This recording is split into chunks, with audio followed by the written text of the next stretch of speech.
தேவர் வந்து அடிக்கடி சொல்லுவார்.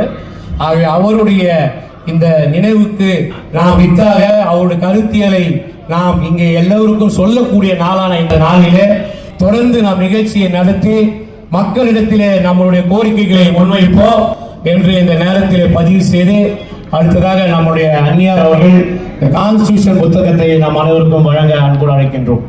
ஜெய்பின்.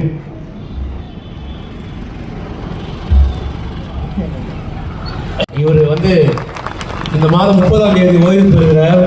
அதன் பிறகு முழு நேரம் தமிழ் மாநில பகுஜன் சமாஜ் கட்சியிலே செயல்படுவதாக உறுதியளித்திருக்கிறார்.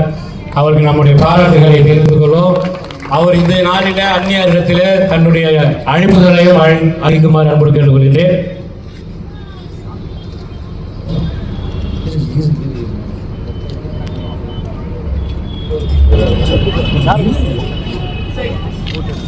அடுத்ததாக இங்கே கௌதம் அவர்களுக்கு அந்நியர் அவர்கள் கான்ஸ்டிடியூஷன் புத்தகத்தை வழங்க இருக்கிறார்கள். வழக்கறிஞர் கௌதம், வழக்கறிஞர் இசைவாணன் அவர்களுக்கு